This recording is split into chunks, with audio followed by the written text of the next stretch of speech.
Coming up next on the Geoff Crilley Show, you'll meet a man who admits that he was not always living a Christian life. He's had a big change, and he's going to help share his light with the world. That's next.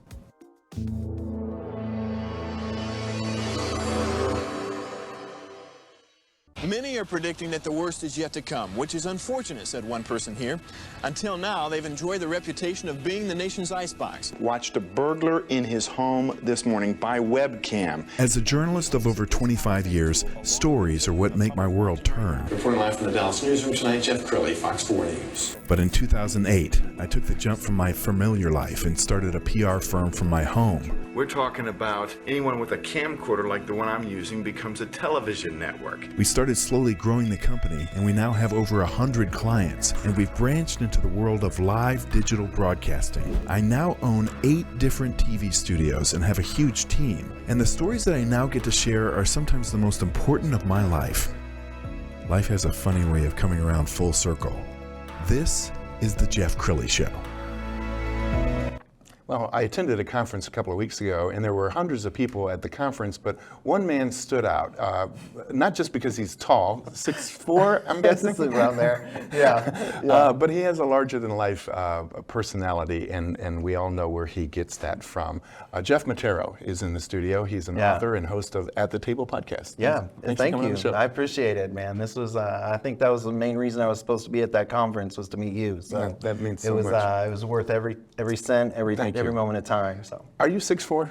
I'm about 6'3.5", almost 6'4". Pretty tall.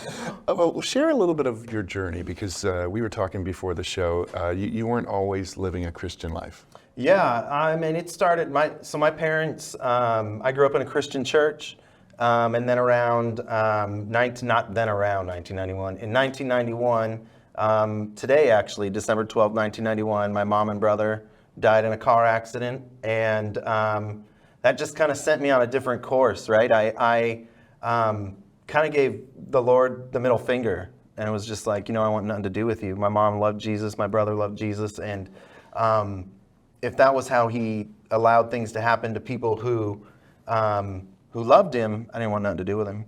And so that just kind of sent me on a course I was 13, and so for 11 years, it was just, I did whatever I wanted, ended up joining the military because I legally wanted to go overseas and kill people. And I got deployed right after 9/11. We were 2 days away from shipping out from Fort Lewis, and we ended up not going, sat in Fort Lewis for a year, and that's when I got saved. Wow. Yeah, so. Tell me about that day. What happened? Yeah, so that was a real interesting day. My ex-wife had called and told me she'd wanted a divorce, and that kind of just set me on this course. I ended up meeting my cousin David, who I kind of attribute a lot to my initial steps into getting saved, because I had a lot of preconceived notions about Christians, that they were just a bunch of old, like Dilbert-looking people sitting in a church, sitting down and standing up, singing hymns all day long. Because that's what it was like when we lived in Wyoming when my mom and brother died. So he ended up taking me to a church in, outside Fort Lewis, Washington, in Puyallup. And it just started breaking down all these walls that I'd had about Christians and just what pastors looked like and all that stuff. And then that was in 2003. And so for about the next year, I still, I was more open to Jesus and that kind of stuff. And I'd gone to church here and there, but I was still kind of just doing everything that I ever wanted, you know what I mean? I was still sleeping around. I had multiple girlfriends. But the day I got saved, I remember the night before, I'd ended up going to a Christian concert in Bend, Oregon at Westside Church, and they were singing all these songs, Hillsong songs I'd never heard of. I thought it was just all these old Carmen hymns that were awful. And so it was the first time I heard the Lord speak. And he was talking about my kid, my son Daniel. He's 22 now, but at the time he was really young. And he'd said, these are the kids that are going to teach your son about me, and I need someone to get him ready. And I didn't understand what I was hearing at the time. And that night, the lady on the stage talked about Hannah in the Bible. And she was saying how when Hannah couldn't have a kid, she was like, well, if you do this, I'll do this. And I had never heard anything like that. So I went home, woke up the next day. I was super depressed. And I was even, hinting suicide at that point. I was a raging alcoholic, and I say I was an alcoholic. I was never diagnosed an alcoholic. I just like drinking. That Monday, the only place I felt comfortable was the church. And so I went to the church and spoke with a guy.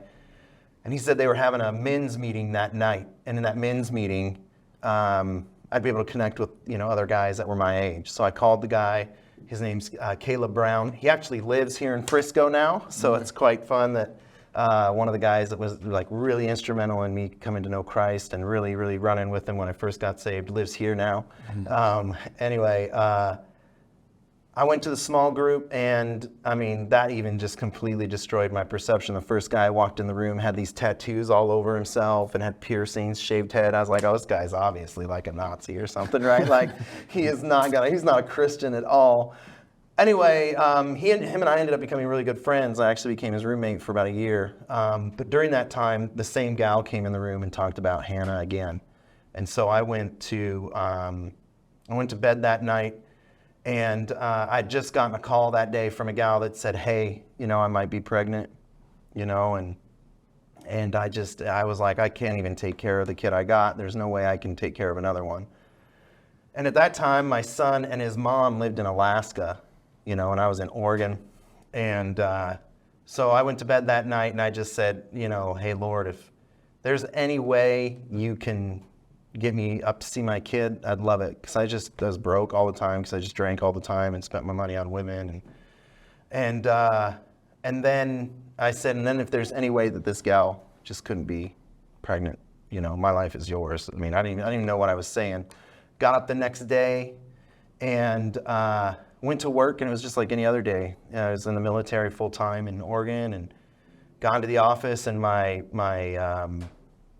training readiness NCO, Sergeant DeSanto, was like, hey, I need you to take something down to FedEx. So I drove on down to FedEx and dropped something off, and I'm in the car and my phone rings, and it's that gal, and she calls and she says, hey, I'm not pregnant. And I lost it. I was just like, ooh, sobbing masked man in a uniform, you know what I mean? Drive back to the office, trying not to look like I just spent the last 30 minutes crying on the way back. And I get into the office and I check my email, and there's an email there. And the National Guard Bureau does a conference, so they did back then every year, where the command sergeant majors from every state get together. And this year that they were doing it, it was on the effects of deployment on families and soldiers. And one of the 3 states that was speaking was Oregon, because we were one of the most deployed states at the time. And they were having it in Alaska. And the command sergeant major for our state picked me to go and speak, and it was a month away. And so I was like, hot dog, man. So I ended up going and running out into the back of the motor pool where all the big trucks, semi-trucks, and bulldozers were, and I just fell on my face and gave my life to Jesus, man. That was it. Wow. That was the start. That's one of the most powerful stories I think I have ever heard. We've got a video, and I want you to set this up before we play it. Yeah. So it's an overview of a course. Yeah, so this is, so after I got out of the military, I traveled around the world with YWAM, Youth with a Mission, out of New Zealand. Moved to New Zealand for a year and a half, and then came back to the States. And there were just some things that I had never really dealt with, right? Like, I got saved and no one told me that, the Lord wants to heal your mind, soul, and spirit, not just your spirit, right? And so coming out of YWAM, even being a Christian after 10 years, I still struggled with drinking. I had a lot of shame, didn't understand how to deal with any of that, didn't really understand mindset, nothing like that. So I get married again, I have 2 kids, and it just seems like I end up going through this kind of a prodigal son thing, right? Where I feel like the Lord doesn't really want to be around Geoff. Like, he loves Geoff because he has to, but he doesn't like Geoff. And it was my wife and I ended up moving our family to go serve with YWAM in Kona, Hawaii for 2 years. And we ended up lasting 3 months and coming home. And I mean, we had nothing. We were broken. I didn't know what to do. I just didn't know how to handle. I mean, that just felt like a massive failure. So there's a lot of shame tied up in that, right? You feel shame. You want to numb this shame, so you drink. You want to numb the drinking, so you look at porn or whatever. And then you feel bad again, so you numb that shame with more alcohol, right? It's just this nasty cycle.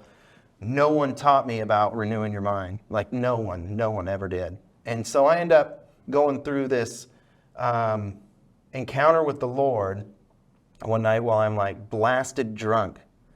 And he tells me about, he breaks down these barriers again that I have built up around the perception of who God is.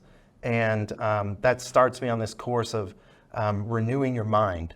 And then I'm sitting down watching Apollo 13 shortly, maybe a few years after this all happened and everything like that, and stopped drinking and learned all these things about renewing the mind. I'm watching Apollo 13 and the Lord goes, hey, you want to hear something really cool? I'm like, yeah, I like hearing cool things, especially from you. And he goes, the Apollo 13 story is the same story as Prodigal Son. And it really shocked me. I was like, what? And so then he started talking to me about how my journey was the same story as the Prodigal Son. And we broke it all down. So the course is actually called Houston, We Have a Problem. Wow. And it's about redirecting your identity and destiny with renewing your mind and how Jesus sees you. Wow, that's right? a great way to set this yeah. up. Let's go ahead and roll the tape. We all have this deep desire in us to live an extraordinary life full of adventure and love. And in fact, adventure and love are two of the 6 basic human needs. And how we define that extraordinary life differs from person to person, but that desire is there regardless.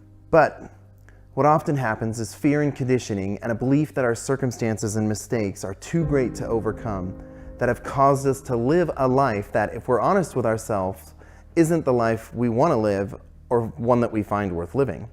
So we check out. We accept the reality that we have to try and get through our lives in any way that helps us forget. So in this course, we're going to define where you are, how you've been communicating with yourself. We're going to get you to begin to think differently with the help of the truth. And the truth is a person, and that person is Jesus. And we're going to define who you are and who you are not according to the truth. And we're going to identify the leverage that already exists that you need to change. And we're going to lay out a future that you're going to live.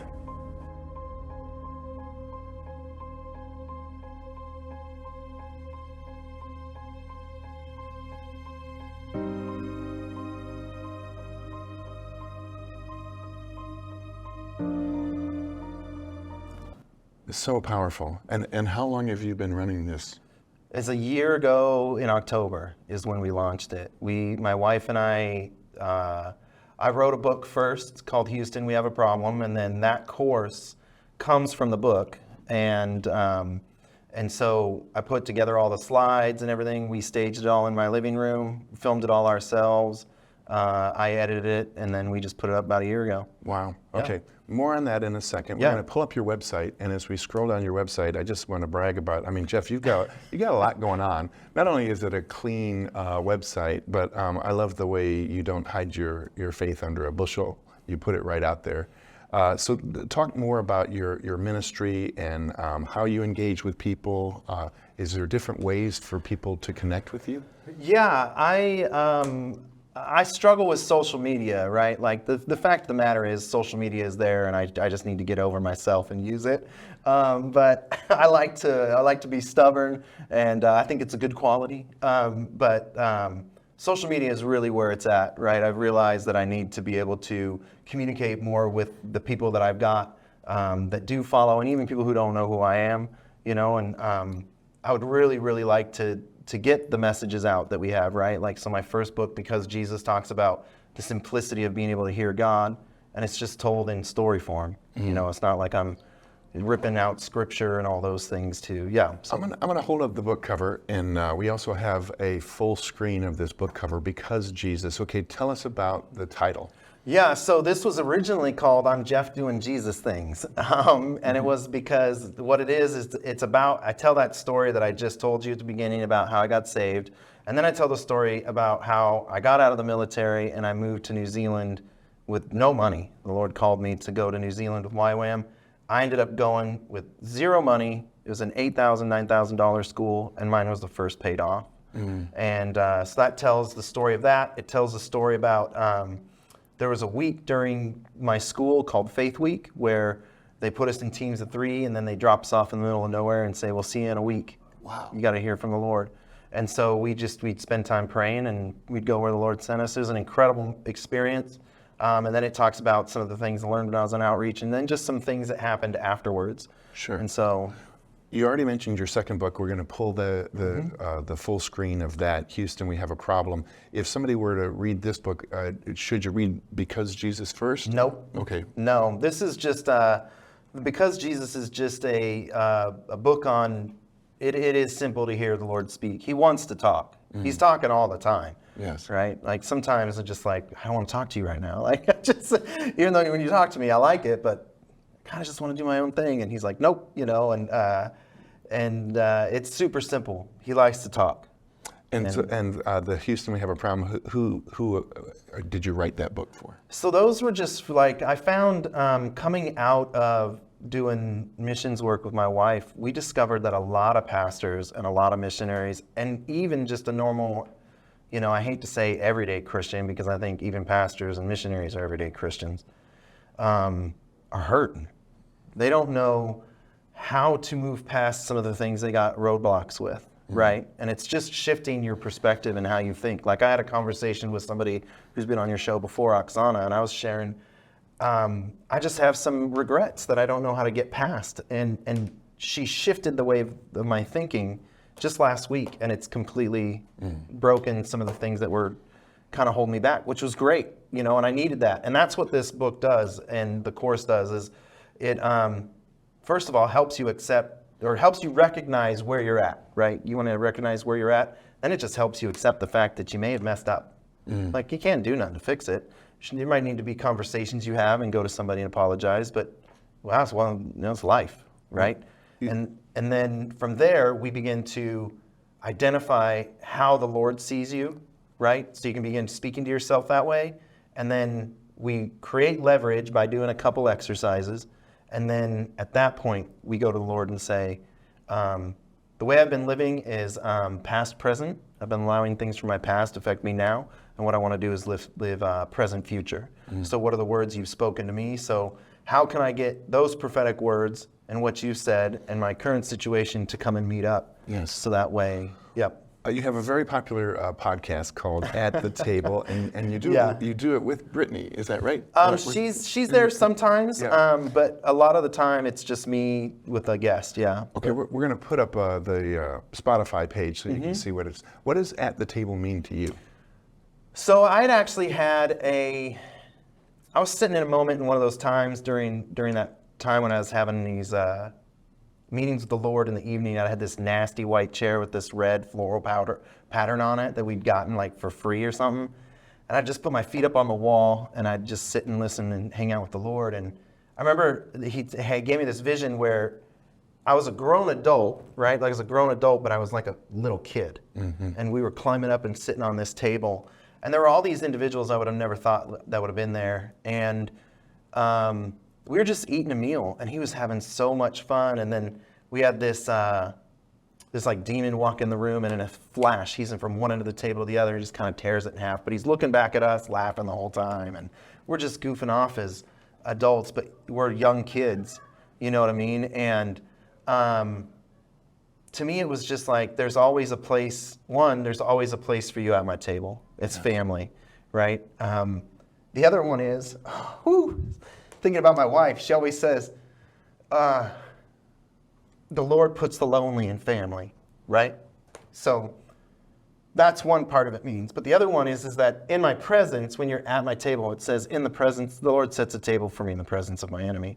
So when you're in the thick of it, right, and you're, stuff's hitting the fan, he's not thinking about how we're going to fight this. He's like, hey, let's sit down and eat. You know what I mean? Yes. So At the Table was his idea, right? I wanted to have a show, and that's pretty much how all these creative endeavors began, is he just is like, hey, let's do this. And I'm like, great, here's all these names of things I can call it.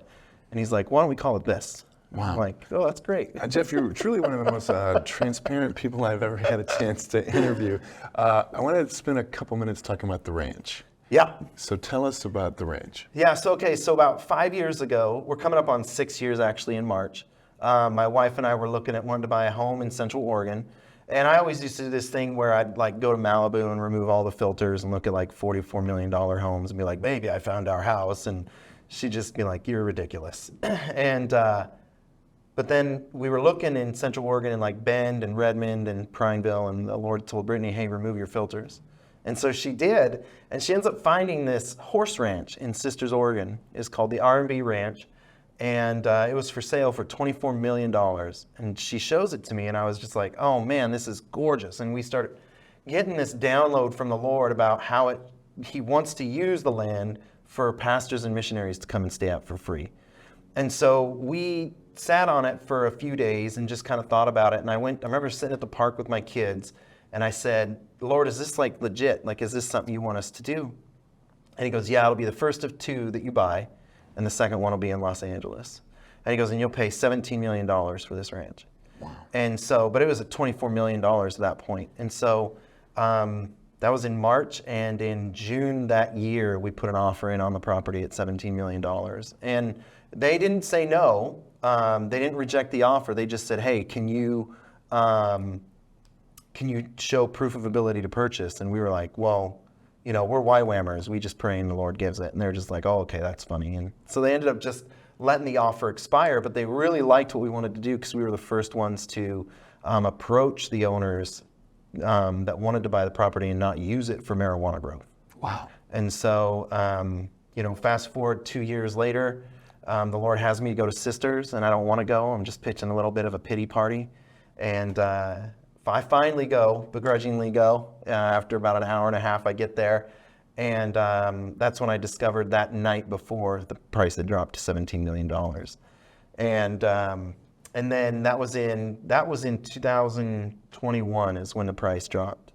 And it sat on the market for a while, recently sold, but my 12-year-old Jude, he'd come up to me after we'd found out he'd sold. He'd see I was a little upset, and he goes, hey, Dad, that person's just holding it for us. No big deal. It's ours, you know? So it was, yeah. All right, and we got a couple minutes left, Geoff, so I want you to look right into the camera and talk to the person who is struggling right now and speak to that person about why they may want to just reach out to you. Yeah.